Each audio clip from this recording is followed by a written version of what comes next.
Big TV భక్తి సమాచారం WhatsApp ఛానల్లో జాయిన్ అవ్వండి. అన్ని విశేషాలు ఎప్పటికప్పుడు తెలుసుకోండి. దానం చేయడం వలన ఎలా మంచి ఫలితాలు కలుగుతాయంటే ఇదొక ప్రశ్న.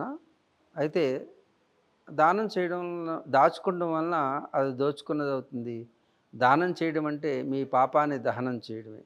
అంటే పాపం ఎలా దహనం అవుతుందండి దానం చేస్తే అంటే, ఎదుటి జీవికి మీరు మీకున్న దాంట్లో ఎదుటివారికి సంతృప్తిని కలిగిస్తే మీరు సంతృప్తి పడే కంటే కూడా ఎదుటివారి ఆనందంలో మన ఆనందాన్ని చూడడం మనకి భారతీయ సనాతన సాంప్రదాయం. అలాగే పరోపకారార్థాయ వహంతి నద్య పరోపకారార్థాయ దుహంతి గావ పరోపకారార్థాయ ఫలంతి వృక్ష పరోపకారార్థాయ మిదం శరీరం అని అంటారు. నదులన్నీ కూడా ఎందుకు ప్రవహిస్తున్నాయంటే ఎదుటివారి దాహార్తిని తీర్చి వారి ఆకలిని తీర్చడానికి మాత్రమే నదులన్నీ కూడా వెళ్తున్నాయే. అలాగే పాలిస్తున్నాయంటే ఆవులు వాటి బిడ్డకి నోటి దగ్గర మనం ఉన్నటువంటి పాలని గట్టిగా లాగేసి ఆ బిడ్డని దూరం చేసేసి మనం ఆ బిడ్డకి ఇచ్చేటువంటి పాలని మనం తీసుకుని తాగుతుంటే ఆ తల్లి నిశ్చేష్టురాలై చూస్తూ పోన్లే నా బిడ్డ కంటే మీ బిడ్డ బాగుండాలి అని గోమాత ఎంతో సహజంగా కరుణతో దయతో మన అందరికీ అందిస్తుంది. ఏ ఫలితాన్ని ఆశించి గోమాత ఒక జంతువు అయినప్పటికీ కూడా ఎదుటి బిడ్డ ఆనందంగా ఉంటే ఆనందాన్ని చూసి నేను ఆనందంగా ఉంటానని ఆ గోమాతకి నమస్కరించాలి మన శిరస్సు వంచి. అందుకే గోవు మన భారతదేశానికి మన తల్లి కంటే ఎక్కువగా పూజించదగినటువంటిది గోమాత. అలాగే నదులు అందరి దాహార్తిని తీస్తుంది. అందుకే వహంతి నద్య దుహంతి గావ అలాగే ఫలంతి వృక్ష చెట్టును పళ్ళు కాస్తాయి. ఆ పళ్ళు ఎండలో నుంచి ఉంటుంది. చెట్టు వృక్షం ఎండలో నుంచి మనకు రక్షించడానికి నీడనిస్తుంది, తాను ఎండను అనుభవిస్తుంది. చూడండి ఎంతటి మానవత్వం మనకు లేదో కానీ వృక్షానికి ఉన్నది. తన ఎండలో ఉండి నీకు నీడనిస్తుంది, దానికి నువ్వు పీడ చేస్తున్నావు. తను అందించేటటువంటి నీడ తన ఎండలో ఉంటుంది, తన ఫలాలని కంటుంది. ఎవరి కోసం అంటే నీకు ఆకలిని తీర్చడానికి. కాబట్టి తను జీవితం అంతా కూడా ఇస్తూనే ఉంటుంది.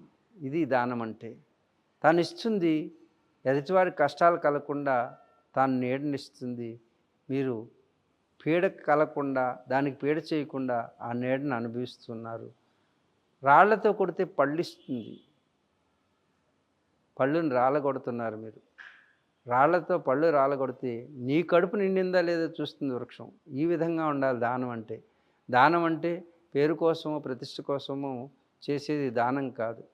అది కేవలం మీ అహంకారం అవుతుంది. కానీ దానం అంటే అదిగో నదిలాగా మీ మదిని చేసుకోవాలి. వృక్షంలా మీ పక్షం ఉండాలి.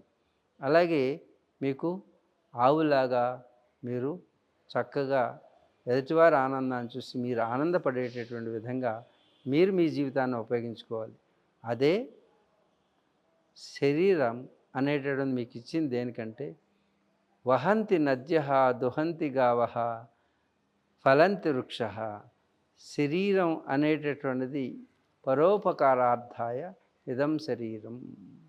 అందుకు పరుల ఉపకారార్థమై ఈ శరీరం మనకు వచ్చిందే కానీ కేవలం మనం సుఖాన్ని భోగాన్ని సుఖాన్ని అనుభవించడానికి మాత్రం కాదని ప్రతి ఒక్కరు కూడా చేతనైనంత వరకు మీకున్న దాంట్లో ఎంతో కొంత ఎదుటివారికి అందించి, అంటే అపాత్ర దానం చేయకూడదు. దానం చేయమన్నారు కదా అని ఎవరికి పడితే వాళ్ళకి దానం చేయకూడదు. దానికి అర్హత ఉన్నవాళ్ళు అన్నదానం చేయాలంటే ఆకలిగా ఉన్నటువంటి వారికి అన్నదానం చేయండి. అవసరానికి తగినటువంటిది ఆ టైంలో మీరు ఇవ్వండి. ఒకటి దానం చేయడానికి ముఖ్యంగా 3 విషయాలను గుర్తుంచుకోవాలి. ఒకటి సమ్యక్ పాత్ర, సమ్యక్ స్థలం, సమ్యక్ సమయం. సరైన సమయంలో ఎవరో ఇప్పుడు అర్జెంటుగా వాడికి కింద పడి గిలగిలా కొట్టుకుంటున్నాడు. ఆ సమయంలో మనం చేయాల్సింది ఏంటంటే దాహం తీర్చడానికి మంచినీళ్ళు వేస్తే అది 1,00,00,000 రూపాయల కంటే ఎక్కువ విలువైనటువంటిది. కాబట్టి ఏ సమయంలో ఏదేది, ఎప్పుడెప్పుడు, ఎక్కడెక్కడ చెయ్యాలనేది తెలుసుకుని దానం చేయకపోతే అది అపాత్ర దానం అవుతుంది. దానానికి మీరు చేసినటువంటి దానానికి మంచికి బదులు చెడు వచ్చేటటువంటి అవకాశం ఉంటుంది. కాబట్టి మీరు సరైనటువంటి వ్యక్తిని చూసుకోండి. ఆ వ్యక్తి మంచివాడా, చెడ్డవాడా చూడండి. తదనంతరం ఆ సమయానికి అతనికి ఏది అవసరమో అది దానం చేయడం. అలాగే మీరు చేసేటువంటి స్థలం ఏమిటి? అందుకే పుణ్యక్షేత్రాల్లో అలాగే మీ యొక్క పెద్దలు వార్షిక అంటే ఆర్థిక సమయంలోనూ ఏ ఏ సమయాల్లో మీ పుట్టినరోజులో ఇలాంటి సమయాలు చూసుకుని ఆ సమయంలో అవతల వారికి ఏది అవసరమో ఆ యొక్క అవసరాన్ని తీర్చడానికి చేసేటటువంటి దానం వలన ఫలితాలు తప్పకుండా మీరు అనుభవిస్తారు. For more videos like this, subscribe Big TV channel.